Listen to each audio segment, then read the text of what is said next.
Bien, para no ir acumulando retrasos, vamos a dar comienzo a esta segunda mesa de debate. Mesa que tiene por título Medidas innovadoras para superar las asignaturas pendientes y afrontar los grandes retos de la administración local. Esta segunda mesa de debate podríamos decir que es una extensión o consecuencia de lo que se ha visto en la primera mesa. En esa primera mesa, como acabamos de ver, se ha analizado la situación de nuestras entidades locales tras su profunda evolución después de 40 años de la Ley de Régimen Local. Pero también acabamos de ver que, a pesar de ello, sigue habiendo muchos aspectos clave que, a modo de asignatura pendiente, aún no se han alcanzado o son bastante mejorables. Y que los grandes retos de la Administración local abarcan hoy una amplia gama de desafíos, desde la gestión financiera y la eficiencia en la prestación de los servicios, como hemos visto, hasta la participación ciudadana y la adaptación a los cambios tecnológicos, pasando por las nuevas necesidades surgidas de una ciudadanía multicultural y participativa que demanda soluciones rápidas y eficientes, que exige políticas locales eficaces sobre medio ambiente, igualdad de género, nuevos modelos de familia, sobre mayores, mujeres, jóvenes, niños, inmigrantes, personas con discapacidad, etcétera, que vienen a alterar bastante las prioridades de actuación en ámbitos fundamentales. Ante eso, es imprescindible innovar haciendo las cosas de forma diferente, mejor, introduciendo cambios o novedades para adaptarnos a una sociedad moderna, aprovechando las oportunidades que ofrece la tecnología. No podemos seguir utilizando los mismos métodos ni procesos ni políticas que sirvieron para dar respuesta a cuestiones de otro tiempo, pero que hoy no son eficaces, no nos sirven. Innovar ya no puede ser una opción, una moda. La innovación debe ser una necesidad. Pues eso, en esta segunda mesa se van a debatir sobre estas medidas innovadoras como vía para alcanzar los nuevos desafíos y retos a los que se enfrentan las entidades locales, o por lo menos para intentar conseguirlos. Hemos invitado a 3 personas para esta mesa. Va a actuar como moderador don Víctor Almonacil Lamelas. Víctor es secretario general del Ayuntamiento de Alcira, en la provincia de Valencia. Es máster en Nuevas Tecnologías aplicadas a la Administración Pública y máster en Planificación Estratégica. Tiene, o ha tenido en otras épocas, presencia activa en distintas asociaciones, como la Asociación de Directivos Públicos Profesionales, en COSITAL, en la Unión de Directivos Territoriales de Europa, la UDITE, o ha participado también en AENOR y también en el equipo técnico de la Federación Española de Municipios y Provincias. Es autor de numerosas publicaciones, especialmente en el ámbito de la administración electrónica y en la transparencia, donde es especialista. Es responsable de la implantación de diversos proyectos reales en dicho ámbito dentro de varias administraciones públicas. Tiene varios reconocimientos. Es premio del Congreso Nacional de Innovación al Innovador Público en el año 2015 y premio internacional al Mejor Innovador en las Administraciones Públicas en el año 2020, entre otras cosas. También, y ya resumiendo para no extenderme, en lo que es el currículum, también va a participar en esta mesa don Borja Colón de Carvajal Fibla. Don Borja es jefe de Servicio de Administración e Innovación Pública de la Diputación de Castellón, encargado del impulso de la Administración electrónica y de las políticas públicas provinciales relacionadas con la transparencia, la reutilización de datos públicos, la participación ciudadana y el gobierno abierto. Es también máster en Liderazgo y Dirección Pública por el Instituto Nacional de Administración Pública y la Universidad Internacional Menéndez Pelayo. Es miembro del Grupo de Trabajo de la Comisión de Modernización, Participación Ciudadana y Calidad de la Federación Española de Municipios y Provincias. También ha sido reconocido con el Premio Innovador Público del Año en el Congreso Nacional de Innovación y Servicios Públicos en el año 2019. Su trabajo y trayectoria profesional han sido reconocidos como ejemplo de innovación pública local en el ámbito español. Y por último nos acompaña doña Ana Báez Fornieles. Ella es arquitecta de la Diputación de Huelva, cofundadora y mentora en la Asociación de Mujeres en el Sector Público, de donde también ejerce como secretaria y también ha sido reconocida con premio como a la innovadora pública más destacada en ese Congreso Nacional de Innovación del año 2018. Fue miembro también del Grupo de Trabajo de la Comisión de la Sociedad de la Información y Nuevas Tecnologías de la FEM y del Grupo de Trabajo de la Comisión de Modernización, Participación Ciudadana y Calidad de la FEM. Y también ha sido coadministradora del Grupo Innovación Pública, Teoría y Práctica de Novagov. Bueno, pues nada, ya os dejo con ellos, que seguramente nos darán unas pinceladas muy interesantes sobre este tema. Muchas gracias a ellos por haber aceptado la invitación del CENCI y por el esfuerzo por estar aquí hoy. Buenos días, muchas gracias por la presentación, muchas gracias por la invitación. Es un honor estar hoy aquí en el 50 aniversario, ¿no?, en esta conmemoración tan especial del CENCI, que de alguna manera es la nuestra, ¿no?, porque cuando se inauguró, probablemente nadie de los que está aquí, supongo que estuvo. Algunos ya habíamos nacido, lo digo porque el diputado esta mañana ha dicho que hace 50 años no habéis nacido, pues algunos sí, yo había nacido, no pude venir, era un poco joven. Esta es la nuestra, es en la que estamos todos, ¿no? Yo creo que en el 100 aniversario, aquí hay gente muy joven, pero es poco probable, nunca se sabe, ¿eh? Luego pasan cosas, avances científicos increíbles. Pero vamos a pensar que este es el nuestro, este es nuestro congreso, vamos a disfrutarlo. No estuvimos hace 50 años, es probable que no estemos dentro de 50, por lo tanto estamos hoy aquí y eso es lo que cuenta. Y para mí es un placer haber sido invitado, doy las gracias a Alicia personalmente por la invitación y es un honor también compartir esta mesa con dos personas que, aparte del currículum, ¿no?, que ya y se queda corto, ¿no? Yo, como decías también, Alicia, los currículum, pues los 45 minutos que quedan podrían ser el currículum. Pero yo os voy a presentar brevemente de otra manera, muy brevemente además.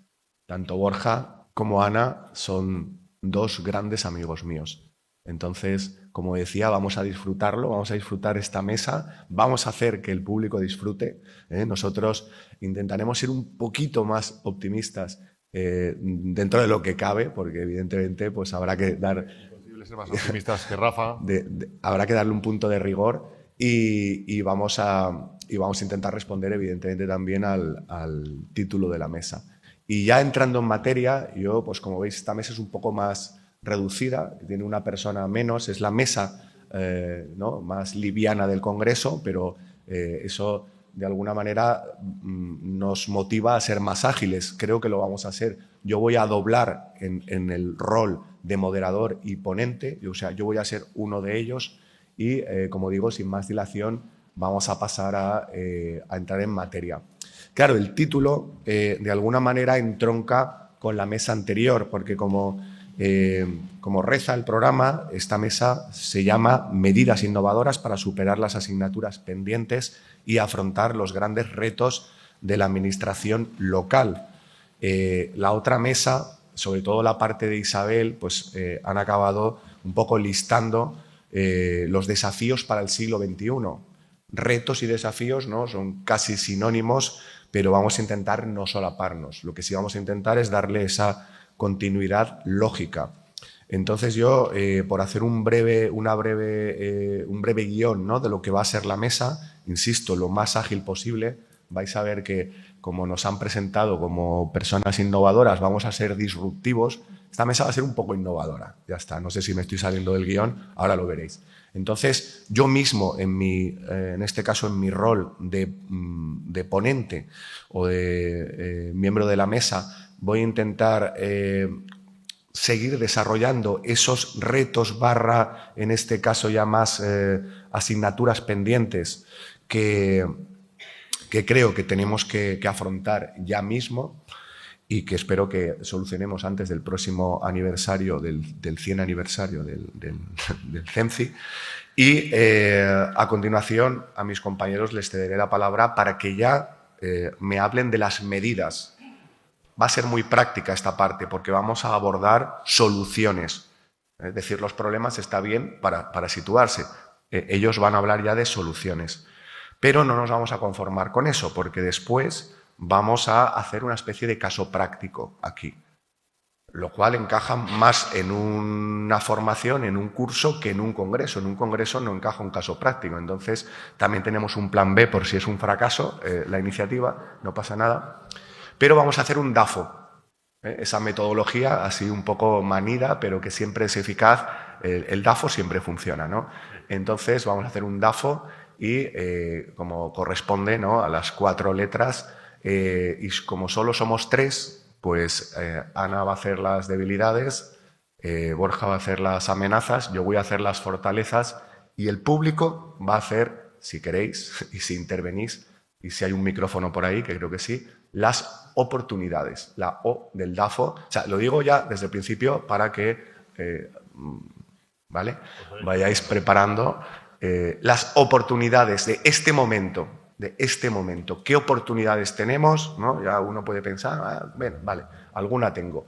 Y lo vamos a preguntar. Si no decís nada, no os preocupéis, que lo diremos nosotros y tenemos aquí guión para acabar la mesa. ¿De acuerdo? Esa es un poco la estructura de la mesa y, por lo tanto, para ir dentro de tiempo, 41 minutos, yo creo que no he hablado 19, pero bueno, vamos un poco con ligero retraso, lo recuperaremos. Voy a exponer brevemente, porque lo importante son las soluciones, es decir, las medidas, pero casi esta parte entronca más con la intervención de Isabel en la mesa anterior. ¿Qué retos tenemos, ¿no? ¿Qué retos ahora mismo encima de la mesa tenemos? Y luego hablaremos de las medidas, de las soluciones y del DAFO. Bueno, pues a nuestro modo de ver, porque todos los contenidos los hemos consensuado, aunque cada uno tenga su intervención, el primer reto sería el reto tecnológico, o sea, es decir, y todo lo que conlleva, porque hay una parte organizacional muy importante detrás de la tecnología, hay una parte de servicios públicos. Por lo tanto, reto tecnológico. La administración electrónica o digital, ¿no?, como también los compañeros de la mesa anterior han mencionado brevemente, es un proyecto antiguo. No podemos hablar en 2025 o, como alguna vez algún compañero dice, que, bueno, que sí, que me has convencido, que la administración ahora es electrónica. Perdona, vas 20 años retrasado. O sea, la administración, claro que es electrónica, como muy bien ha dicho Jorge, ad intra. Luego el ciudadano, que sea lo que quiera, el ciudadano puede ser electrónico. Es verdad que hay una brecha digital y tenemos que tener una buena oficina de asistencia en materia de registro. Pero resumiendo, esa administración electrónica, pues por desgracia, es un reto todavía, es una asignatura pendiente. Y todo lo que conlleva. Cambios organizativos, nuevas aptitudes. Recordaréis aquella definición de la Comisión Europea del año 2003. Estamos en 2025. Quiero decir, no debería ser un reto, pero lo tengo que mencionar como reto, ¿no? Ese reto todavía de la administración electrónica. El segundo reto que yo mencionaría es el de poder profundizar, quizá como asignatura pendiente, porque nunca hemos llegado, ¿no?, a desarrollarlo bien o a desarrollarlo del todo, la participación ciudadana. Porque la administración no es una isla en el océano, la administración sí existe. Máxime la administración local, esos ayuntamientos que son la primera puerta, la primera ventana de proximidad de la ciudadanía, pues creo que esa participación ciudadana, ese contar con las personas, pues no es que no se haya hecho nada, ¿no?, pero a lo mejor todavía se puede mejorar, a lo mejor no, yo creo que sí. Entonces sí que sería un reto y sí que sería algo que debemos mencionar como tarea pendiente, asignatura pendiente, y ese gobierno abierto, que también es otra expresión como administración electrónica. Administración electrónica, sí, se han dado muchas charlas y muchos cursos de administración electrónica. Luego aplicarla o implantarla, como dice el humorista, verdad, no tanto. Gobierno abierto, 3/4 de lo mismo. El gobierno abierto pues es más bonito sobre la teoría que sobre la realidad. El tercer reto que yo destacaría es el poder lograr por fin una cohesión territorial que permita revertir los desequilibrios, sobre todo hay muchos tipos de desequilibrios, hay muchos tipos de brechas también, no solo entre las personas, sino también entre las administraciones públicas. Efectivamente, 8.131 municipios y cada uno es de su padre y de su madre. Ahí falta homogeneidad, heterogeneidad. Las diputaciones provinciales tienen un papel muy importante para ayudar a los pequeños, sobre todo a los pequeños. Los municipios rurales es el tipo de municipio predominante en este país. Pues todo eso sí que también es una asignatura pendiente, es un reto todavía a abordar o a seguir abordando, porque yo cada vez que digo una cosa de estas no es que no se haya hecho nada, es que probablemente nos quedan cosas por hacer. Por lo tanto, la cohesión territorial, ¿no? A mayor desarrollo tecnológico, más riesgo tenemos de que se siga produciendo esa brecha, no solo digital entre, por ejemplo, ayuntamientos grandes, pequeños, rurales, turísticos, áreas metropolitanas, distintas comunidades autónomas, sino también otros tipos de brechas que me preocupan más, porque incluso podrían infringir el principio constitucional de igualdad, ¿no? Porque del mismo modo que todas las personas tenemos los mismos derechos en todos los territorios, pues también todas las administraciones deberían tener los mismos, vamos a decir, privilegios. No quiero meterme en cuestiones políticas, pero los mismos derechos y obligaciones, las mismas posibilidades de financiación. Creo que me explico, ¿no? Eso todavía está por resolver. La autonomía local, que también se ha mencionado, en fin, eso sin ninguna duda es otro reto pendiente. El cuarto reto yo lo centraría en la modernización, pero en este sentido de la gestión de los recursos humanos.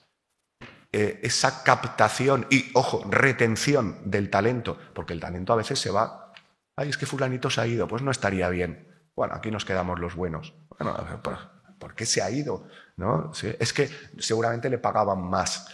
No, el dinero no es tan importante, ¿eh? No suele ser ese el motivo. No digo que no lo sea alguna vez, pero bueno, todo lo que tiene que ver con la gestión de recursos humanos. Clarísima asignatura pendiente, clarísima asignatura pendiente. Y aquí me podría extender mucho, pero lo dejo simplemente como titular.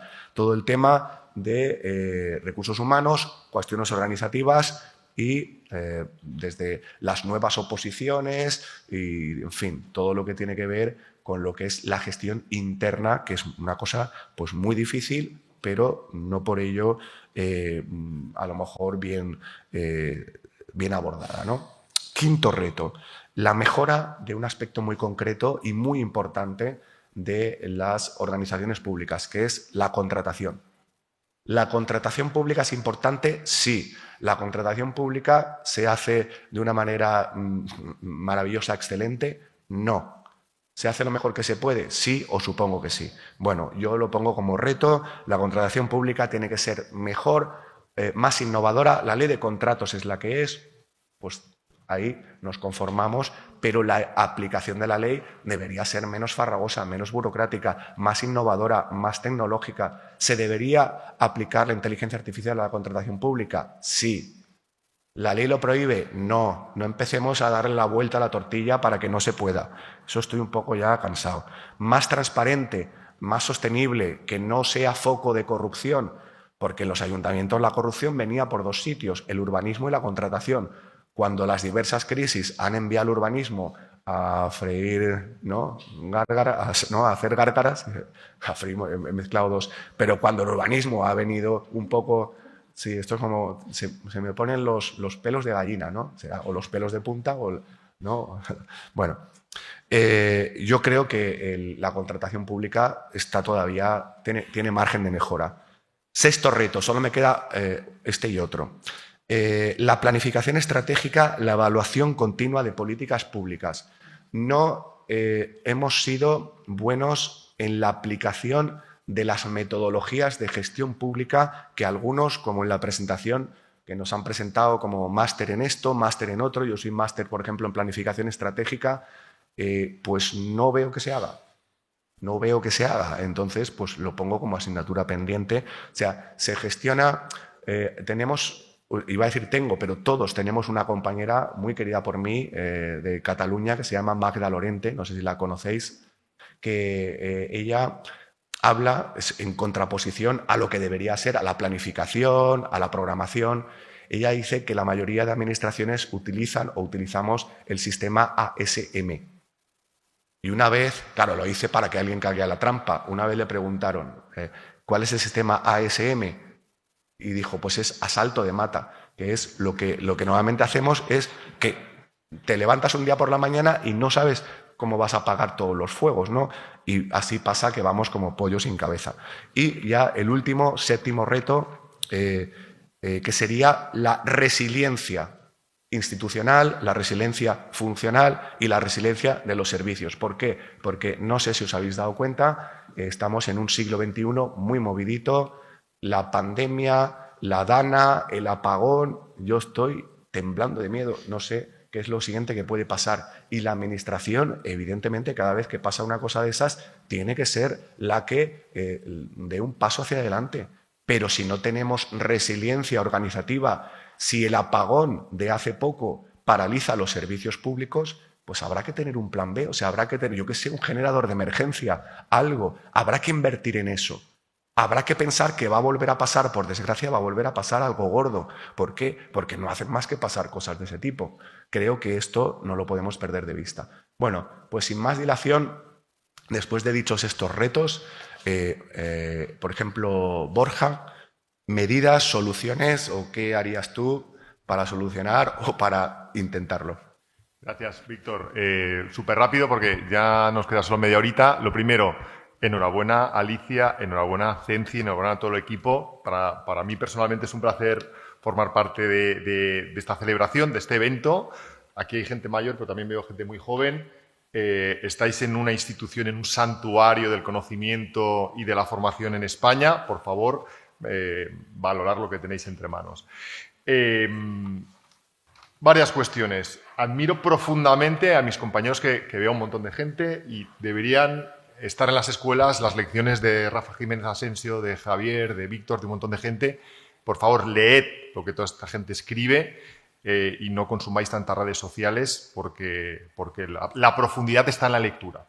Segundo, yo me voy a desmarcar mucho del pesimismo de Rafa, al que quiero mucho, al que admiro mucho, es muy buen amigo, porque habla en términos de supervivencia. Fijaros que hace 50.000 años los antropólogos hablan de lo que se llamó el gran salto hacia adelante. En términos cognitivos empezamos a articular lenguaje complejo, empezamos a crear útiles para la caza sofisticados, empezamos a pintar pinturas rupestres en las cuevas y el hombre tuvo su última gran actualización de firmware en la cabeza, diseñada para sobrevivir. Yo creo que ya llega el momento de que tengamos que dar otro salto hacia adelante en términos evolutivos para desmarcarnos del concepto de supervivencia y abordar los retos que apuntaba Víctor con inteligencia. Vivimos una época con un tremendo hype de inteligencia artificial donde huyamos de esa dicotomía entre si las máquinas, los hombres, las máquinas. El futuro pasa por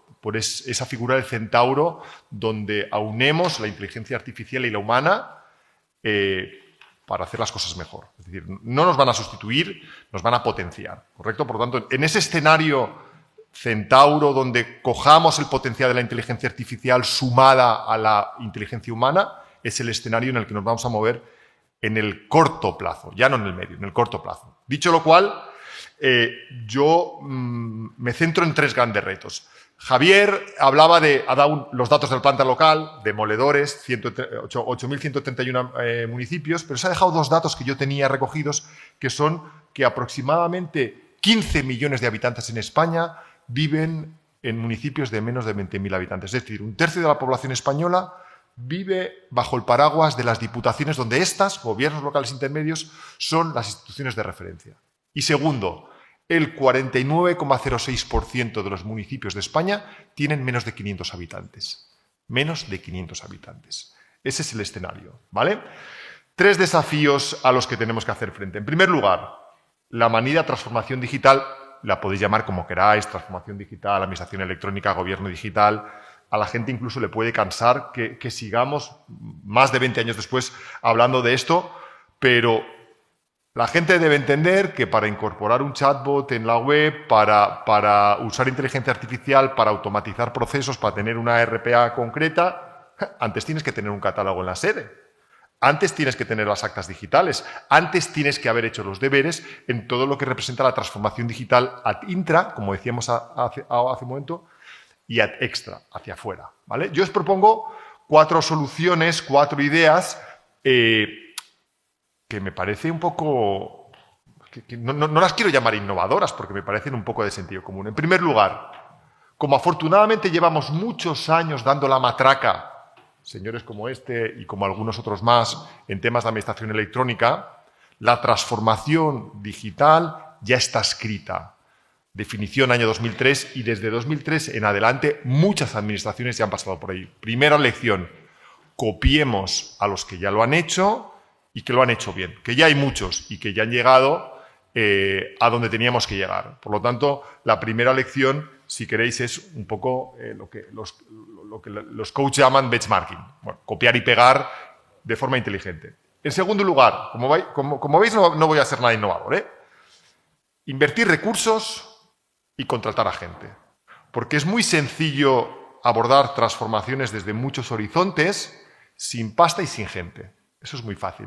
Pero luego, a la hora de la verdad, hace falta dinero y hace falta personas.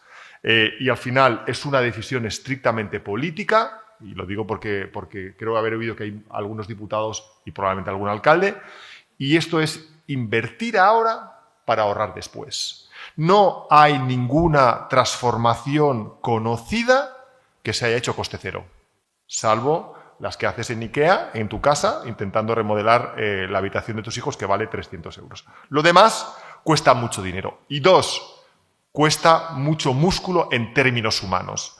Si eso le unimos el declive generacional, las jubilaciones de los compañeros, estamos en cuadro. Estamos en cuadro y con la cartera vacía.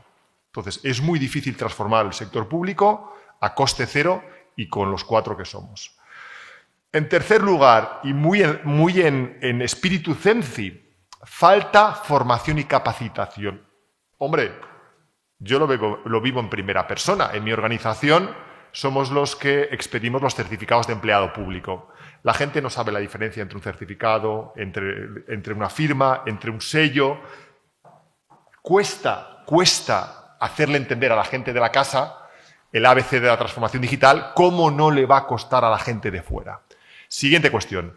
Nos olvidamos en la parte de formación y capacitación esa gran parte de la sociedad que consumen obligatoriamente, como decía Javier, servicios electrónicos como pueden ser las empresas. No hemos hecho el esfuerzo suficiente por adoctrinar, enseñar, capacitar a un sector privado en el otro lado que necesita obligatoriamente consumir servicios públicos y que le hemos dejado al albur de la tecnología. Eso es un drama. Y tercero, relacionado con lo anterior, nos hemos dejado por el camino algo que me parece tremendamente importante en lo que representa la transformación digital. ¿Para qué? ¿Esto de qué va? ¿De ser modernos? ¿De que de repente la tecnología es buena? Yo que soy muy consumidor de vídeos, me acuerdo haber escuchado todos los vídeos de los ponentes de las leyes siamesas en el 2015 y por ahí había una frase que a mí realmente me hizo clic en la cabeza. La transformación digital, el gobierno digital, la administración electrónica trae causa no solo en un cambio de conceptualización y ahorro financiero, sino en un nuevo horizonte de relación con la ciudadanía. La ciudadanía transita hacia modelos digitales y nosotros nos queremos acercar a ellos por su comodidad, por su cercanía. Evidentemente hay mucha desconexión, hay mucha brecha y hay que hacer muchas cosas, pero no estamos sabiendo vender y explicar el porqué de la transformación digital. Y al final da la sensación que queremos hacerlo o bien por modernidad o bien por impulso desaforado de 4 innovadores, pero yo creo que nos hemos dejado por el camino el porqué. Y es importante insistir. El segundo gran reto, muy rápido. Participación ciudadana y gobierno abierto. Voy a ser un poco como Rafa.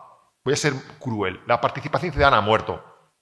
Tal y como la concebimos, la participación ciudadana ha muerto. Ha muerto y es un paciente crónico vegetativo que está sobreviviendo a base de dólares europeos y de subvenciones públicas. No podemos seguir manteniendo la estabilidad vegetativa de nuestro paciente insuflándole euros. Porque sobre la base de la democracia está un paradigma que es el del gobierno abierto, donde hacemos transparentes nuestras instituciones para que conozcan qué hacemos. Abrimos las puertas de los palacios de cristal para que intervengan en la gestión de los servicios públicos y les damos herramientas de reutilización de los datos públicos para que hagan ingeniería colectiva y participen en la gestión de los asuntos públicos. Pero si no somos transparentes, la participación es un fake y cargamos los portales de PDFs, todo esto no sirve de nada. Entonces yo abogo por volver a la participación, no sé si lo decía Jorge, lo decía Rafa, a la participación de la calle. Es decir, dejémonos para lo verdaderamente importante, la participación que importa la tecnología, y volvamos, aprovechando la España rural, la España conectada de los ciudadanos y de los municipios, al puerta a puerta. Quizá el puerta a puerta es inviable, pero es interesante que la gestión llegue a los pueblos, que es importante que la gestión aterrice a través de la conexión ciudadana, ¿vale? Nosotros hemos hecho esfuerzos desde los gobiernos locales intermedios por abrir la gestión pública a través de tecnología, portales, y es un tremendo fracaso. Yo creo que la participación, sobre todo en lo que representa desde el punto de vista democrático que la ciudadanía se incorpore en la gestión pública, necesita tocar a la gente desde ese punto de vista. Y por último, cohesión territorial para luchar contra los desequilibrios. Para mí es el reto más complejo y a la vez más transformador, y donde gobiernos locales intermedios, consejos, cabildos y diputaciones tenemos un papel más importante. Yo no voy a vender mi libro porque se vende solo, el de las diputaciones, lógicamente, y más aquí, con compañeros de diputaciones y de la mano de CENCI. Pero tenemos una responsabilidad inmensa desde el punto de vista institucional precisamente para luchar contra esos desequilibrios. Y os doy también si queréis, tres medidas para hacer frente a esos desequilibrios. En primer lugar, lo ha dicho Rafa en la última intervención, gobernanza, colaboración. Hacen falta espacios de colaboración institucional entre los diferentes niveles de gobierno para trabajar en puntos concretos. Yo voy a decir algo. ¿Esto se graba, Alicia? Sí. ¿Para afuera también? Vale. No existe en España un foro acreditado, formal y con la solera suficiente donde las diputaciones puedan decir lo que piensan. No existe en España, repito, un foro a la altura de las circunstancias donde las diputaciones, consejos y cabildos puedan dar su opinión al respecto. Bueno, nos podemos sentar en órganos multilaterales, pero el movimiento DipuPower, diputaciones, para dar su opinión, no existe, no existe. ¿Por qué? Lo ha dicho Rafa, creo. Las diputaciones somos... ojito con las diputaciones, ¿no? Entonces, siempre estamos en entredicho. Pero, casualmente, en este punto, somos los que tenemos la sartén por el mango. En segundo lugar, si no somos capaces de dar oportunidades, muy deprisa, Ana, para no robarte tiempo, si no somos capaces de igualar las oportunidades de la gente del pueblo, de la gente de las ciudades, estamos muertos. Y por último, algo que más que innovador, yo creo que es de lógica. Demos una oportunidad al sector privado. Tendamos puentes a lo que se ha llamado muchas veces colaboración público-privada, pero que no existe en el modelo continental. Es un modelo muy anclado al calvinismo, luterano, anglosajón. Nosotros desconfiamos, y si alguien piensa lo contrario, me encantará escuchar sus argumentos, desconfiando del mercado por naturaleza. La gente de contratación ya ni te digo. Pero solemos desconfiar del mercado, y eso no es así. Porque el mercado ofrece, provee, el mercado, las empresas, los emprendedores, soluciones que nosotros no vemos. Y con eso lo tengo todo. Pues muchas gracias, Borja. Y Ana, ¿cuáles serían tus medidas? ¿Qué tal? Buenos días a todos. Pues yo tengo 4 medidas, ¿vale? La mala noticia es que hay que hacerlas las 4 a la vez. Voy a intentar sintetizar. Le voy a robar la frase al crítico de arte John Berger, que él dice que el secreto está en mirar la realidad como si fuera la primera vez, pero sin olvidar todo lo que hemos aprendido. Yo creo que la primera medida que tenemos que tomar en la administración local es entender que tenemos que analizar y diagnosticar la realidad de una forma totalmente innovadora. Porque ya no nos vale la manera de diagnosticar o de estudiar los problemas que teníamos antes. Y esto lo define Xiaodin Sardar como los tiempos posnormales. Él tiene un artículo de 2010 que se titula Bienvenido a los tiempos posnormales, y él explica que las viejas ortodoxias están muriendo, las nuevas aún no han nacido y casi nada parece tener sentido. ¿Por qué vivimos este momento tan especial, tan único en la humanidad?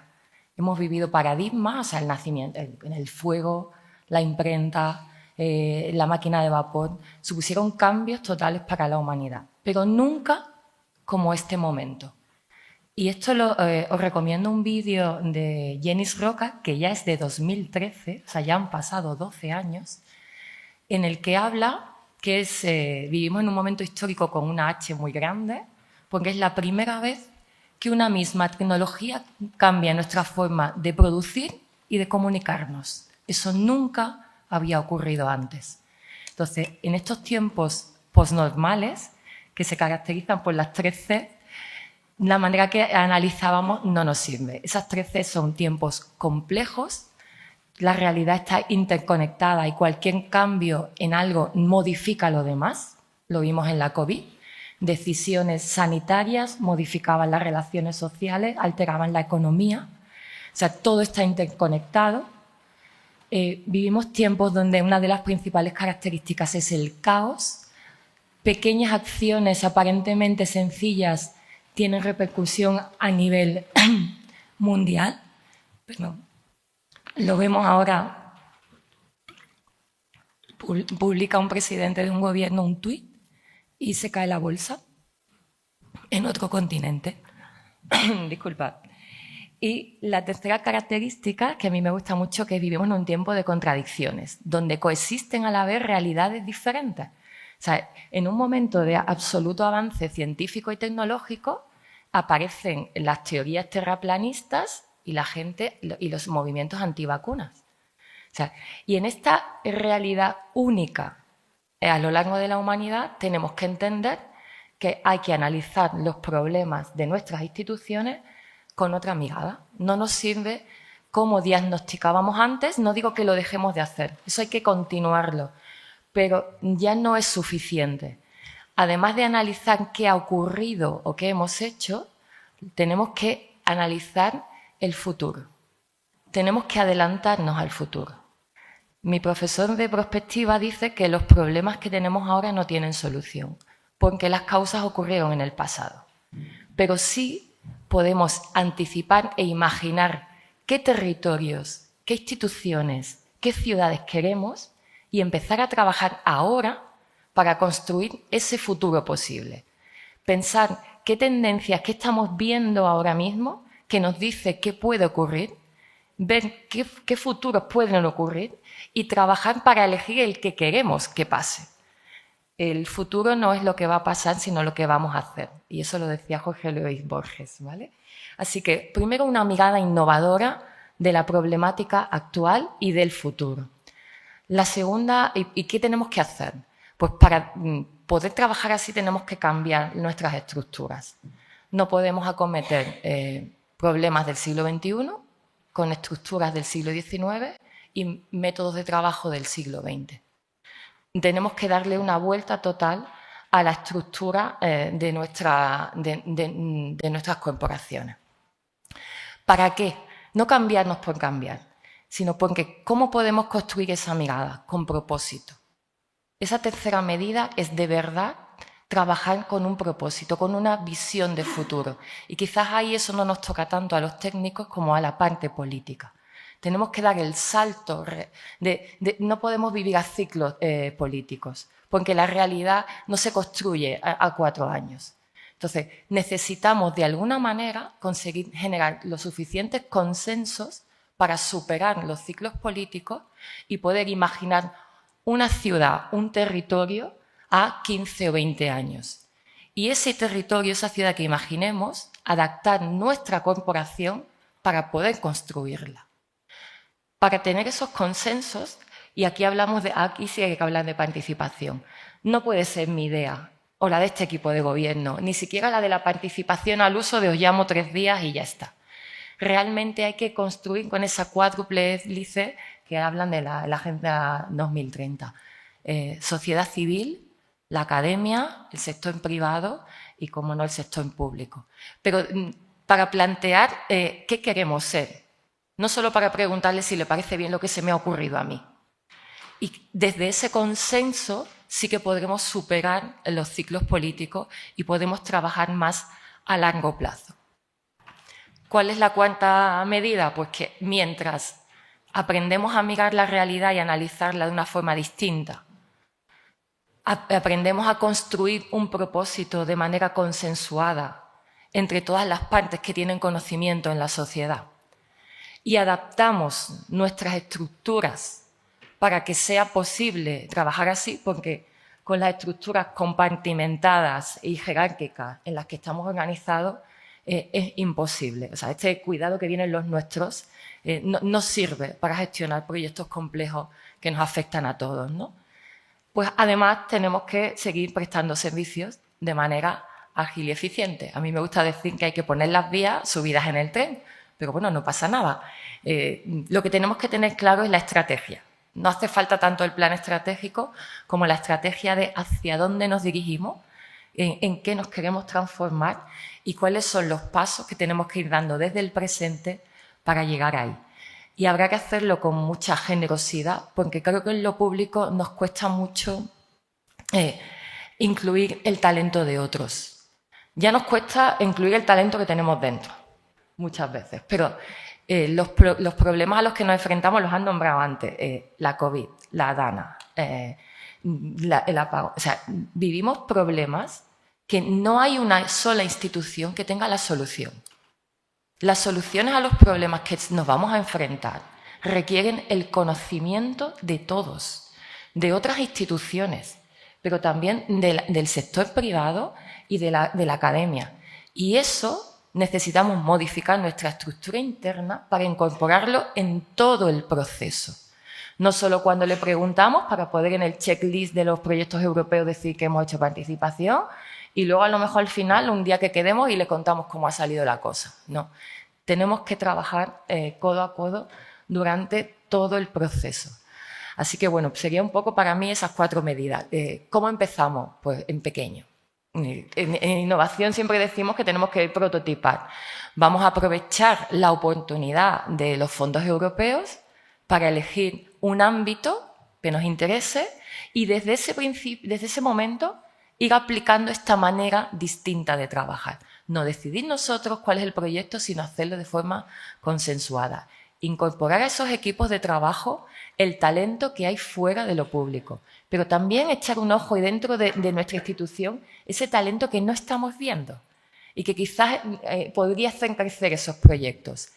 Entender que nos vamos a equivocar, porque estamos en un momento muy complejo, así que asumir ese riesgo y asumir que habrá cosas que salgan mal, bueno, no pasa nada. Será un aprendizaje y habrá que ir redirigiendo y encontrando la ruta hacia donde vamos. Pero si tenemos propósito y un propósito consensuado, estoy convencida que en lo público hay mucho talento, mucha gente con ganas de hacer cosas, así que estoy convencida que lo vamos a conseguir. Vamos a probar empezando en pequeñito. Muy bien, pues muchas gracias, Ana. Y ya hemos intentado, ¿no?, decir todos los retos, todas las medidas. Iba a decir ya lo hemos hecho, pero he dicho intentado porque queda más modesto, porque uno realmente, sobre todo con las soluciones, con los problemas podemos ser más certeros, con las soluciones pues hay que decirlas un poco desde la humildad, ¿no? Porque efectivamente, como habéis dicho los dos, sobre todo Ana, la complejidad es inabarcable. Bueno, los últimos minutos de la mesa, como he prometido, o no sé si incluso amenazado, van a ser un caso práctico en el cual os voy a pedir mucha brevedad. Vamos a recuperar ese método clásico, pero siempre efectivo, del DAFO para hacer una foto fija que nos sirva para el resto del Congreso y también para que cada uno se la lleve a su trabajo, ¿no? De dónde estamos, de dónde venimos, a dónde vamos y estas medidas que hemos dicho también, cómo podríamos plasmarlas, ¿no? Entonces, este DAFO, este tablero, ¿no?, de ajedrez en el que vamos a jugar la partida, si os parece, como había anticipado, vamos a repartirnos las 4 letras. Ahora, a continuación, le voy a pedir a Ana que me haga la D en 2 minutos, las debilidades, sin desarrollarlas, casi solo listándolas.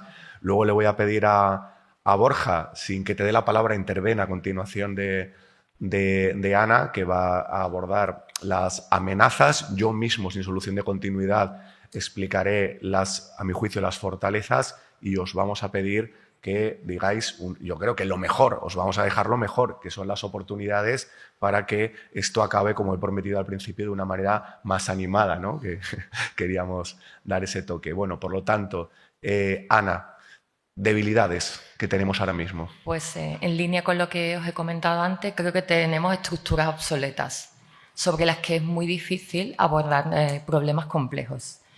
Quizás también sería para mí la rigidez burocrática a la hora de innovar, no tanto en las propias leyes como en la interpretación y aplicación que hacemos de ellas.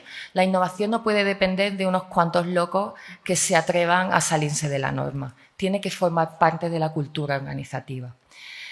Realmente no sabemos trabajar de manera colaborativa. Creo que quizás tampoco lo hemos aprendido y no es que creo que la gente no es que no quiera, sino que en la estructura compartimentada, jerárquica, mi presupuesto, mis compañeros, mis competencias, mi equipo, ahí es muy difícil. O sea, la propia estructura nos invita. Y nos falta también, y ahí me toca dirigirme a los políticos, necesitamos que tener una visión a largo plazo. Hay que trabajar con luces largas. Dice un proverbio chino que el mejor momento para plantar un árbol fue hace 20 años, pero que el segundo mejor momento es ahora. Entonces tenemos que tener la generosidad política de plantar el árbol que van a recoger los frutos otros, pero alguien tiene que plantarlo. Y eso os toca a la parte política y la parte técnica haremos todo lo posible para que crezca lo más bonito y lo mejor y lo más fuerte, pero tenéis que decidir vosotros plantar el árbol con esa generosidad. Y voy a decir, como me han dicho que no lo graban y no se queda, en qué administración el talento es el principal valor para crecer. Si el talento no es lo que nos mueve, con lo que se crece, con lo que se sube en una administración, entonces creo que no estamos hablando de nada. ¿Qué suele pasar? Que al que más trabaja, al que mejor lo hace, le damos el problema más gordo. O le damos más cosas, que está muy bien. Pero así realmente no vamos a transformar lo público. El talento para mí tiene que ser el principal valor de nuestra organización. Y habéis comentado, y otra debilidad, el aprendizaje. Es que vamos a estar aprendiendo lo que nos queda de nuestra vida profesional. Y si no nos estamos reciclando, no vamos a poder ser buenos servidores públicos. Entonces, pero ese aprendizaje no vale que haga el curso y luego no lo use. O sea, vamos a aprender lo que necesitan los propósitos de nuestra institución para poder desarrollar esas políticas públicas. ¿Sí, un poco? Qué bonito lo de la generosidad política, tía. ¿Me lo compras? Me encanta. Amenazas de fuera. 2 y 2, ¿correcto? Las principales amenazas van a ser las que tienen que ver con la demografía, el envejecimiento de la población y las consecuencias de segundo orden que eso traiga en causa.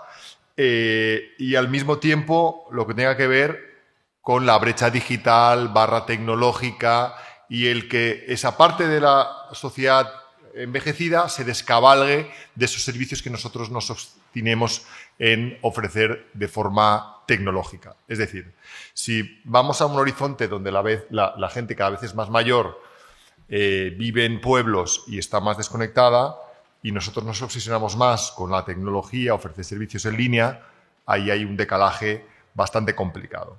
En segundo lugar, y por ir muy rápido, a mí me preocupa mucho, y más desde el último apagón, la dependencia tecnológica / energética. Es decir, hay un abuso de la tecnología, quizá necesario, de los servicios públicos, en aplicaciones, en servicios, en lo que son relaciones con la ciudadanía, y hemos fiado mucho nuestro funcionamiento, ojo que no digo que no se tenga que hacer, a la tecnología, en esa famosa dependencia tecnológica. Dependencia tecnológica y apagón energético son dos cosas que no cuadran. Entonces, mis dos amenazas son la parte de población y la parte de la tecnología. Bueno, pues, Jolín, muchas gracias por vuestra brevedad. Las fortalezas, yo me lo voy a llevar un poco a mi terreno, voy a llevarlo al terreno de ya casi de la inteligencia artificial. Una fortaleza muy grande, la automatización de procesos o de trámites, como lo queréis decir. Estamos ante un momento en el que podemos automatizar todo lo automatizable.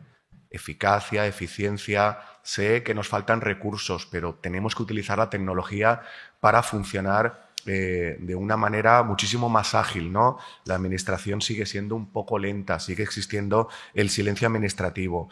También la inteligencia artificial nos puede ayudar en la mejora de la toma de decisiones porque analiza grandes volúmenes de datos, nos da una información valiosa, objetiva, para la acción de gobierno, para la toma de decisiones basadas en también principios, obviamente, que son los que rigen la administración pública, como el de objetividad y, por supuesto, el de legalidad, en base a datos objetivos y no a ocurrencias de que alguien se levanta por la mañana más o menos inspirado y dice, que esto yo lo he vivido, ya sé lo que quiere la ciudadanía, lo he soñado. No, esto tiene que basarse, tiene que ser algo más riguroso.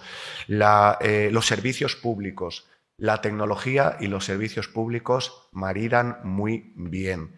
Esa etapa un poco demasiado, ¿no? Engordada o magnificada de las Smart City, yo creo que ahora, o las Smart Villas, para que no todos son ciudades, la tenemos que recuperar. Tenemos que incorporar la inteligencia artificial a los servicios públicos, porque efectivamente los vamos a mejorar mucho con esos datos de uso y vamos a hacer que la experiencia de usuario de la ciudadanía nos sirva para retroalimentar y mejorar los servicios públicos. Y luego la transparencia ya 3.0, frente a la transparencia de PDFs que decías, ¿no? Transparencia de publicar documentos, incluso la ley de transparencia creo que al principio se interpretó mal, luego ya la transparencia de datos, el Open Data, que yo creo que tampoco se acabó, ¿no?, de entender, pero es que los datos son la materia prima de la inteligencia artificial, pero deberíamos estar ya en una etapa en la que si de verdad vamos a funcionar en base a algoritmos, hay que explicar los algoritmos. Esa es la transparencia 3.0, la explicabilidad de los algoritmos para que no sean cajas negras, para que no sean opacos y para que la ciudadanía, si esas decisiones de las que he hablado antes en parte se toman basándose en sistemas de inteligencia artificial, pues sepan de dónde viene esa decisión. Bueno, hemos sido muy rápidos, ¿no? Por lo tanto, oportunidades que os hemos dejado la más chula, la más divertida. ¿Quién se anima? Lo he avisado hace 50 minutos, lo habréis preparado con las oportunidades. En un minuto. Veo dos manos, espera, veo que dos manos. Habrá que hacer 3 manos, 4 manos. Venga, por lo menos, como hay tantos, vamos a intentar que hablen 2 o 3. También depende del tiempo que nos dejes. Venga. 5. Bueno, pues si se genera debate, venga, aquí el caballero. Sí. Oportunidades.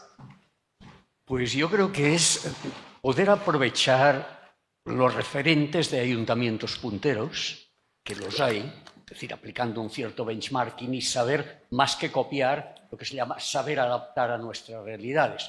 Y no solo de ayuntamientos punteros, sino también de la empresa privada, del sector privado que está avanzando en innovación.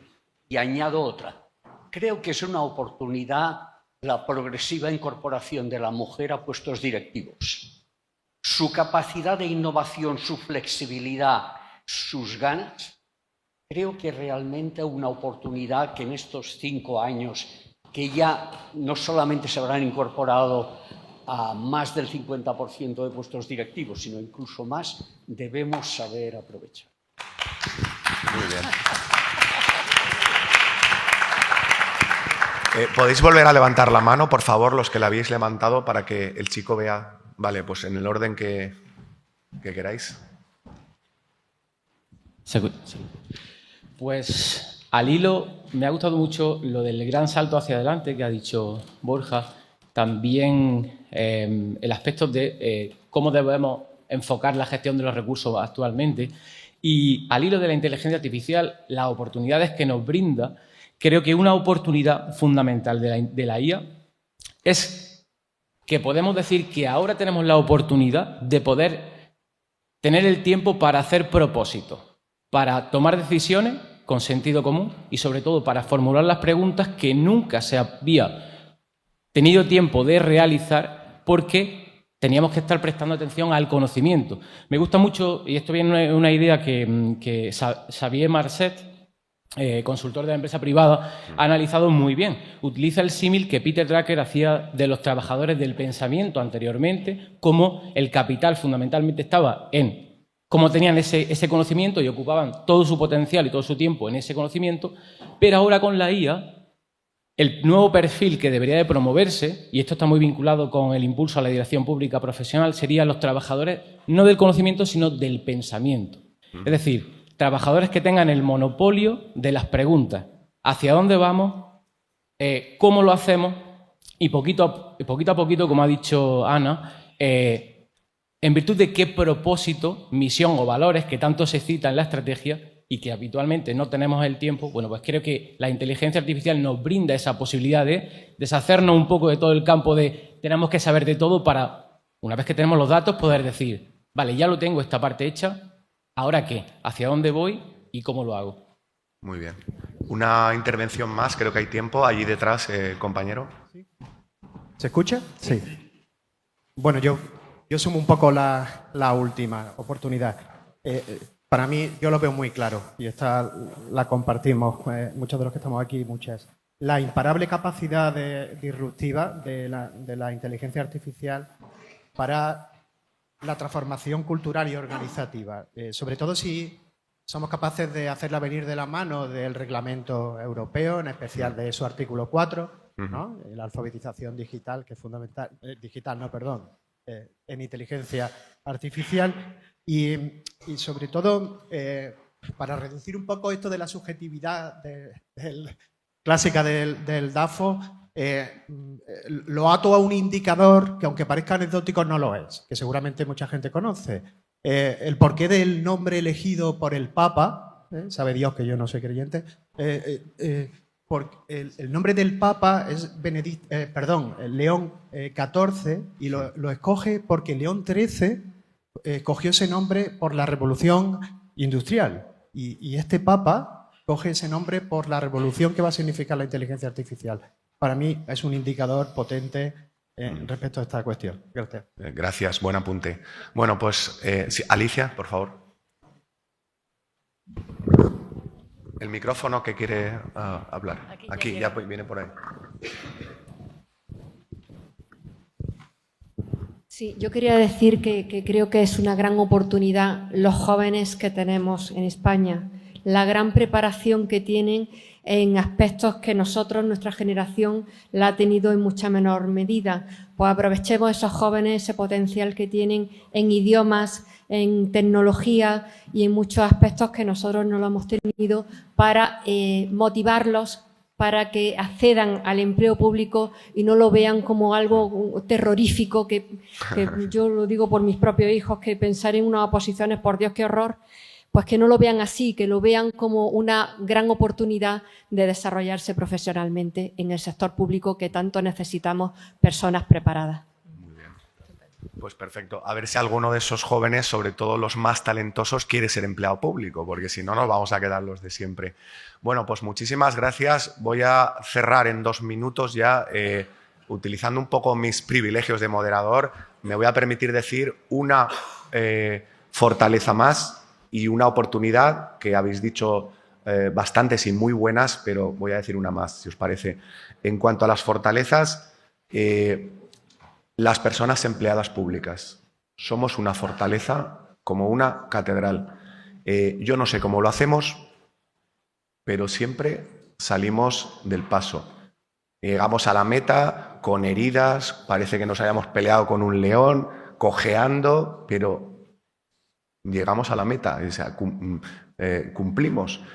No tenemos financiación, nos falta personal, nos falta de todo, pero al final ahí estamos y no sé, y salimos del paso ante situaciones que quién me iba a decir a mí que viviría pues una pandemia mundial, una dana, un apagón y todo lo que queráis, que pasa todos los días, quizá no tan grave, y luego los empleados públicos van al ayuntamiento, sobre todo, y al resto también de administraciones, pero siempre pienso en los ayuntamientos y sacan las castañas del fuego. Esto es increíble, esto es una fortaleza muy grande.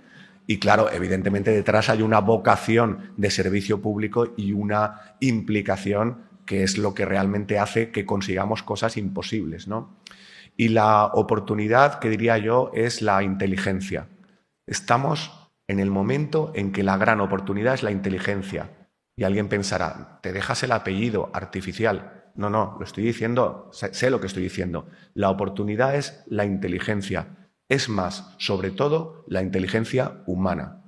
Si las personas somos tontas y no inteligentes, esto no va a salir adelante por mucho que salga la versión 3.0 o 4.0 de ChatGPT o de Perplexity o la que queráis, o de Gemini. La inteligencia. Por lo tanto, apelo a la inteligencia y ya para terminar, espero que dentro de 50 años los del 100 aniversario pues vean los vídeos, ¿no? Ellos sí los podrán ver y sobre todo de esta mesa puedan evaluar estas medidas o este DAFO, qué es lo que se ha cumplido o qué cosas, pues la verdad es que ni en 50 años más se han podido hacer. Muchísimas gracias, Borja, muchísimas gracias, Ana. Ha sido, ya lo decía al principio, un honor y un placer compartir este momento tan especial con vosotros y sobre todo muchas gracias a todas las personas asistentes. Gracias.